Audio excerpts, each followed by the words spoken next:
Hello my dear students, कैसे हैं आप सभी। तो आपकी ही रिक्वेस्ट के अकॉर्डिंग आज मैं आपके लिए लेकर आई हूँ the most important questions from the chapter electricity. तो इलेक्ट्रिसिटी चैप्टर में बहुत सारे न्यूमेरिकल्स रहते हैं, बहुत सारे कॉन्सेप्ट बेस्ड क्वेश्चंस रहते हैं जिन्हें देखकर बच्चे थोड़ा डर सा जाते हैं। तो यहाँ पे आज हम लोग डिस्कस करेंगे कुछ बड़े ही इंपॉर्टेंट प्रीवियस ईयर क्वेश्चन और साथ में डिस्क्रिप्शन में मैं आपको लिंक दे दूंगी जहाँ में मैंने रिलेटेड टॉपिक्स को समझा रखा है। जैसे कि बच्चों को मुश्किल रहती है यहाँ पे ओहम्स लॉ समझने में, तो उसका वीडियो लिंक आपको मैं दे दूंगी। Then series and parallel combination में रेजिस्टर्स किस तरह से वर्क करते हैं उसका लिंक मैं आपको दे दूंगी। जूल्स हीटिंग लॉ, मतलब जितना भी आपका इलेक्ट्रिसिटी चैप्टर है उसका पूरा प्लेलिस्ट में नीचे डिस्क्रिप्शन बॉक्स में डिस्क्रिप्शन बॉक्स में मेंशन कर दूंगी सो दैट आपको कोई भी इश्यूज जो है वो ना रहे।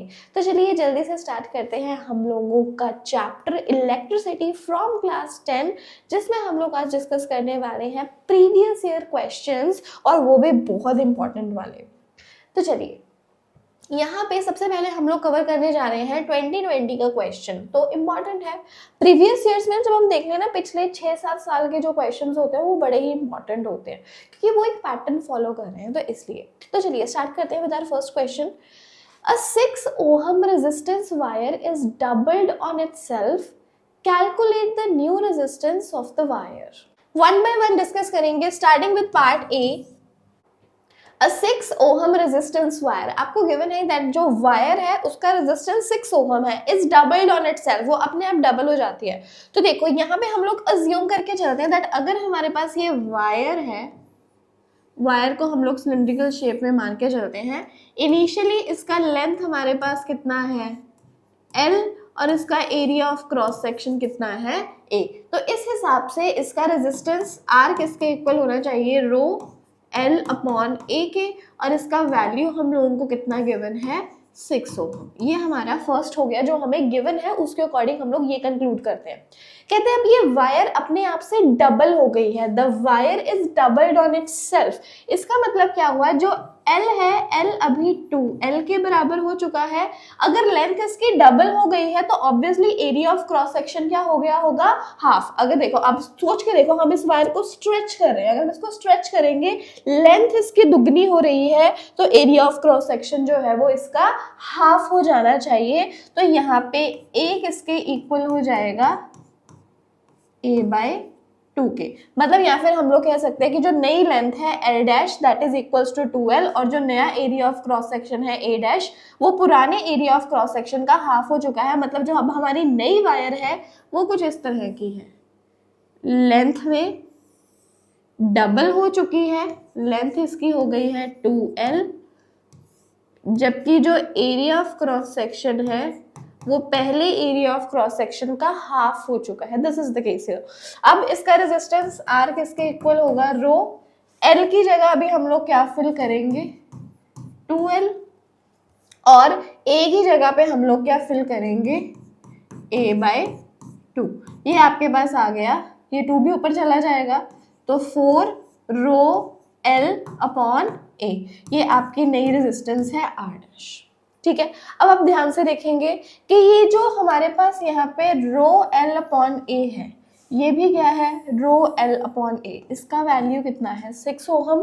तो यहाँ पे रो L अपॉन A की जगह हम लोग क्या लिख देंगे 6। R डैश किसके इक्वल आ गया 4 अपनी जगह पे और इसकी जगह पे हमने फिल कर दिया 6। तो जो नई रेजिस्टेंस है R dash that is equals to 24 ohms. ये क्वेश्चन है, बड़ा इजी है, ध्यान से। और ऐसे क्वेश्चन बहुत ज़्यादा इंपॉर्टेंट है, एग्जाम में बहुत बार आते हैं, तो आपको ऐसे क्वेश्चंस को खास तौर पे अपने दिमाग में रखना है। डन, समझ है यहाँ तक? वीडियो पॉज कर लो, नोट कर लो, फिर इसी का बी पार्ट करते हैं। बी पार्ट पे आते हैं।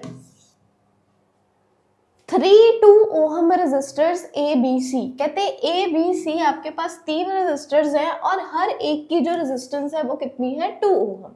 अब कहते हैं इन्हें इस तरह से कनेक्ट किया जाए कि जो टोटल रेजिस्टेंस है, टोटल रेजिस्टेंस आपके पास आनी चाहिए 3 ओहम। मतलब आपके पास 3 रेजिस्टर्स हैं, मतलब आपको 3 रेजिस्टेंसेस गिवन है R1 R2 R3, तीनों ही क्या है 2 ओहम, ये हमें गिवन है। कहते हैं इन तीनों को हम लोग R1 R2 R3 को किस तरह से कनेक्ट करें कि जो इनका इक्विवेलेंट जो टोटल रेजिस्टेंस है वो 3 ओहम के इक्वल आ जाए। आपने अरेंजमेंट को शो करना है और अपने आंसर को जस्टिफाई करना है। देखो 3 हमारे पास रेजिस्टर है 2 ओहम के, 2 4 6। मैम देखो आपके पास दो चीजें हैं, आप या तो सीरीज कॉम्बिनेशन लगा सकते हो या पैरेलल लगा सकते हो। अगर सीरीज कॉम्बिनेशन लगाओगे तो R1 plus R2 plus R3 करना पड़ेगा, ठीक है। अगर आप पैरेलल कॉम्बिनेशन लगाते हो तो 1 अपॉन RP किसके इक्वल होगा, 1 upon R1 plus 1 upon R2 plus 1 upon R3 के। अब आप देखो अगर आप क्या करते हो, अगर आप तीनों ही रेजिस्टर्स को सीरीज में लगा देते हो, ठीक है, 2 ओहम 2 ओहम 2 ओहम, इन सभी को ऐड ऑन करना पड़ेगा, 2 प्लस 2 प्लस 2, ये तो आंसर हो गया 6। मतलब पूरा का पूरा सीरीज कॉम्बिनेशन तो नहीं है। अगर आप इन तीनों को पैरेलल में लगा देते हो, मतलब आप इस तरह से लगा देते हो, तभी आपको क्या आएगा, 1 upon RP is equal to 1/2 plus 1/2 plus 1/2, ये क्या हो जाएगा 3/2, और RP आपका आ गया 2/3, ये भी नहीं है। मतलब आप तीनों को सीरीज में भी नहीं लगा सकते हो, तीनों को सिर्फ पैरेलल में भी नहीं लगा सकते हो। मतलब आपको सीरीज और पैरेलल इन दोनों के कॉम्बिनेशन को मिक्स अप करना पड़ेगा, you have to mix them up. अब आपको चाहिए आंसर 3। अगर आपको 3 आंसर चाहिए तो इसके लिए आप क्या करोगे, आप लेंगे एक रेजिस्टर 2 ओहम का और इसको सीरीज में कर देंगे विद अदर 2 रेजिस्टर्स। मतलब ये भी 2 ओहम का और ये भी 2 ओहम का। इस वक्त आपके पास ये एक रेजिस्टर R1 जो है ये R2 और R3 के पैरेलल कॉम्बिनेशन के साथ सीरीज में है। अब होगा कि आप देखो, आप अगर आप ये अरेंजमेंट लगाते हो आपको सीधा पता चल रहा है that R2 and R3 are in parallel, ये पैरेलल में है। मतलब इनका जो कंबाइंड रेजिस्टेंस है RP किसके इक्वल होगा, 1/R2 plus 1/R3, that is equal to 1/2 plus 1/2 2/2, that is 1। मतलब जो R2 और R3 है इनका जो कंबाइंड इफेक्ट है वो कंबाइंड इफेक्ट आपको कितना मिल रहा है, 1 ओहम का। कंबाइंड इफेक्ट आपको कितना मिल रहा है, 1 ओहम का। मतलब अगर मैं इन दोनों को R2 और R3 को एज वन रेजिस्टर देखूं तो ये मुझे कितनी रेजिस्टेंस प्रोवाइड कर रहे हैं, 1 ओहम की। ये जो RP आया, अब इसको देखने में पता चल रहा है दैट जो R1 एंड RP, ये R1 और RP हैं, ये हमें कितनी, दे आर इन सीरीज, ये खुद सीरीज में है, ठीक है। ये खुद क्या है, सीरीज में है, क्योंकि हमारा RP का वैल्यू कितना आया था, 1 ओम। अब रेजिस्टेंस इन सीरीज किसके इक्वल आएगा, R1 प्लस RP। R1 का वैल्यू कितना, 2 ओहम, RP का वैल्यू कितना, 1 ओहम, और हमारे पास इक्विवेलेंट रेजिस्टेंस क्या बन गई, 3। तो मतलब ये नहीं है कि आपके पास अगर रेजिस्टर्स हैं आप उन्हें सिर्फ और सिर्फ सीरीज में या सिर्फ और सिर्फ पैरेलल में लगा सकते हैं, आप उनका कंबाइंड इफेक्ट भी ला सकते हैं, जैसे कि यहाँ पे हुआ दैट आपके पास एक रेजिस्टर 2 ओहम का, बाकी 2 रेजिस्टर 2 ओहम के, ये दोनों एक दूसरे के साथ पैरेलल में है और इनका कंबाइंड इफेक्ट जो है वो इसके साथ सीरीज में है। तो इस तरह का भी आपको सोचना पड़ सकता है, और ऐसे क्वेश्चंस भी जो है वो एग्जाम में बहुत इंपॉर्टेंट है। जल्दी से वीडियो को पॉज करके इसे भी नोट कर लीजिए और फिर हम लोग बढ़ते हैं आगे। चलिए बढ़ते हैं हमारे अगले क्वेश्चन पर। यहाँ पे लिखा है ड्रॉ अ स्कीमेटिक डायग्राम। आपको स्कीमेटिक डायग्राम मतलब कि आपको सर्किट डायग्राम बनाना है। Schematic diagram of a circuit consisting of a battery, जिसमें बैटरी है कितनी, 3 सेल वाली, of 2 volts each, a combination of 3 resistors 10 ohm 20 ohm and 30 ohm connected in parallel, a plug key and an ammeter all connected in series. Use this circuit to find the value of the following. तो भैया value तो बाद में fill करेंगे, सबसे पहले तो उन्होंने हमें बोला कि आपको स्कीमेटिक डायग्राम बनाना है, देन आपको करंट, टोटल इफेक्टिव रेजिस्टेंस, ये चीजें फाइंड करें। लेकिन जो हमारा पहला स्टेप है वो है हमारी सर्किट डायग्राम। जब हमने सर्किट डायग्राम अच्छे से बना ली है, उसके बाद हमारा जो बाकी क्वेश्चन है उसे सॉल्व करना कोई बड़ी दिक्कत नहीं रहेगी। तो सबसे पहले उन्होंने क्या कहा है, इसमें एक बैटरी है जिसमें 3 सेल्स है। आपको पता है ना that battery is a combination of cell. अगर उन्होंने आपको बोला है 3 सेल की बैटरी, तो 3 सेल की बैटरी ही बनाएंगे, मतलब पॉजिटिव नेगेटिव, ये एक सेल हुआ, पॉजिटिव नेगेटिव, दूसरा सेल पॉजिटिव नेगेटिव, तीसरा सेल, और ये हमारे पास बन गई है 3 सेल्ड बैटरी। उन्होंने कहा है ऑफ 2 वोल्ट ईच, हर एक जो सेल है वो 2 वोल्ट का है, मतलब ये भी 2 वोल्ट का सेल, ये भी 2 वोल्ट का सेल, ये भी 2 वोल्ट का। तो टोटल हमारे पास ये जो बैटरी है ये 6 वोल्ट की हो गई, 2, 4 और 6। A combination of 3 resistors of 10 ohm, 20 ohm and 30 ohm connected in parallel। तो कहते हैं जो आपने 3 रेजिस्टर लगाने हैं वो एक दूसरे के साथ पैरेलल होने चाहिए। तो इफ वी हैव अ, तो ये रहे 3 resistors R1, R2, R3 of 10 ohm, 20 ohm and 30 ohm each connected in parallel, ये हो गया। एंड अ प्लग की, साथ में आपको एक प्लग की लगानी है, इसे हम लोग क्लोज कर देते हैं। And an ammeter all connected in series, और साथ में एक एमीटर लगाएंगे, ऑल कनेक्टेड इन सीरीज।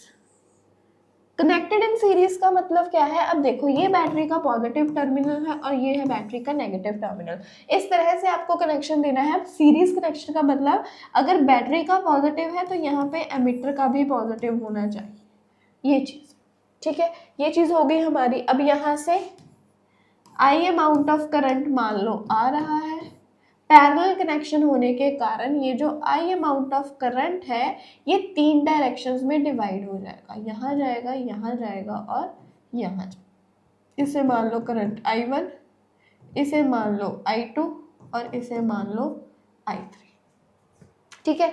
और ये हमारा जो डायग्राम है वो कंप्लीट हो गया। There is a 3 celled battery, 3 cells battery है यहाँ पे, ठीक है। इसके बाद यहाँ पे एक प्लग की लगी हुई है, देन यहाँ पे हमारे पास रेजिस्टर्स आ गए हैं, देन हमारे पास यहाँ पे एमिटर आ गया। मतलब आप देख सकते हो जितने कंपोनेंट्स उन्होंने बोले हैं सर्किट के।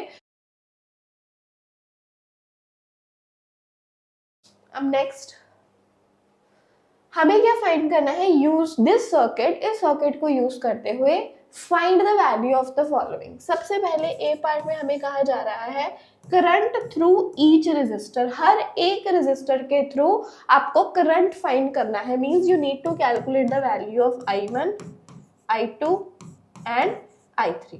यहाँ पे अगर हम लोग ओहम्स लॉ लगाते हैं V इक्वल्स टू IR, तो I किसके इक्वल आता है V अपॉन R के, ठीक है। तो I1 के लिए V अपॉन R यहाँ पे इसका रेजिस्टेंस कितना है R1, क्योंकि आप जानते हैं ना पैरेलल कनेक्शन के थ्रू जब भी हम लोग पैरेलल कनेक्शन की बात करते हैं उसमें जो पोटेंशियल डिफरेंस है, पोटेंशियल डिफरेंस जो है वो सेम रहता है। तो I1 का वैल्यू किसके इक्वल रहेगा V अपॉन R1 के, I2 किसके इक्वल रहेगा V अपॉन R2 के, और I3 का value V upon R3। I1 is V upon R1, V upon R2, V upon R3 respective इनकी वैल्यूज रहेंगी। अब V हमारे पास पोटेंशियल डिफरेंस कितना जा रहा है 6, R1 की वैल्यू कितनी है 10, पोटेंशियल कितना 6, R2 की वैल्यू कितनी है 20, और यहाँ पे 6 अपॉन 30। इसे आप सॉल्व भी कर सकते हो, ये आपका बन गया 3/5 एम्पियर, ये आपका बन गया 3/10 एम्पियर, और ये आपका बन गया 3/15 एम्पियर। इतना करंट जो है ये इनके डिफरेंट रेजिस्टर्स के थ्रू पास कर रहा है। या फिर आप इसको डेसिमल फॉर्म में भी लिख सकते हो। डेसिमल फॉर्म में ये आपके पास आ जाएगा 6/10 है तो 6 एम्पियर्स, ये आपके पास आ जाएगा 0.3 एम्पियर्स, और ये आ जाएगा आपके पास 0.2 एम्पियर्स। तो आपको डिफरेंट डिफरेंट रेजिस्टर के थ्रू कितना करंट जा रहा है ये चीज़ आपको समझ में आ गई। Now the thing is total current of the circuit. अब आपको बी पार्ट में टोटल करंट फाइंड करना है, तो आई किसके इक्वल रहेगा, I1 plus I2 plus I3। I1 का वैल्यू आपके पास कितना है 0.6, I2 है 0.3 और ये है आपके पास 0.2, और इस तरह से आपके पास टोटल जो करंट है I दैट इज 1.1 एम्पियर। तो टोटल करंट भी आपको पता चल गया। Now the C part is total effective resistance of the circuit. आपको पूरे सर्किट का इफेक्टिव रेजिस्टेंस बताना है। अब आपको पता है तीनों ही रेजिस्टर्स पैरेलल में लगे हो, तो पैरेलल कॉम्बिनेशन का फॉर्मूला लगाएंगे 1/Rp is equals to 1/R1 plus 1/R2 plus 1/R3 के। अब वैल्यूज फिल कर देंगे। R1 का वैल्यू कितना है 10, R2 का वैल्यू कितना है 20, R3 का वैल्यू कितना 30। अब आप इसका एलसीएम लेंगे, तो एलसीएम लेने पर आपके पास आ जाएगा 60, और यहाँ पे आपके पास बन गया है 6 plus 3 plus 2 that comes out to be 11/60। ये आपके पास 1/Rp का वैल्यू है, Rp का वैल्यू आपके पास आ जाएगा 60/11 ओम। तो इस तरह से जो तीनों ही पार्ट्स हैं आपके सॉल्व हो जाते हैं। Next question is write the mathematical expression for Joule's heating law. सबसे पहले तो हमें जूल्स हीटिंग लॉ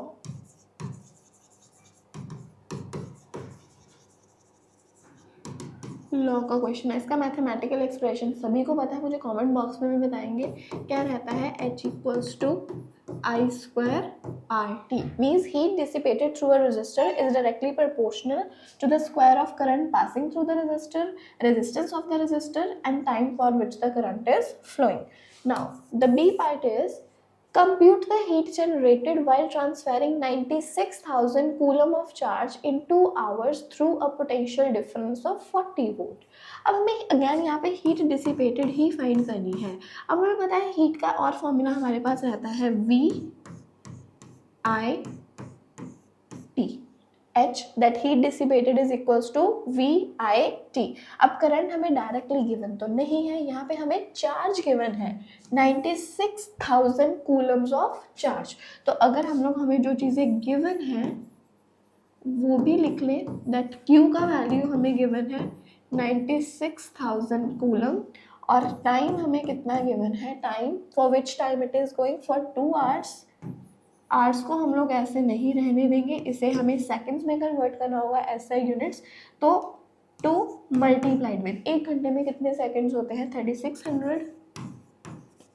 तो ये हमारे पास बन गया 7200 सेकेंड, ये हमारे पास टाइम आ गया।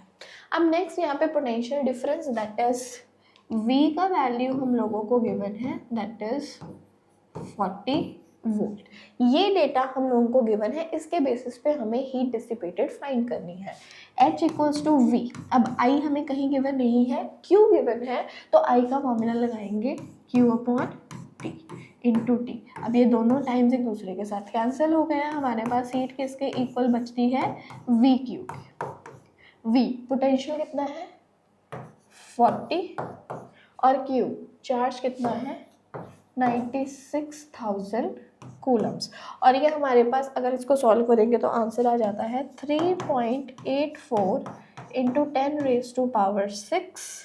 joules of heat is dissipated during the whole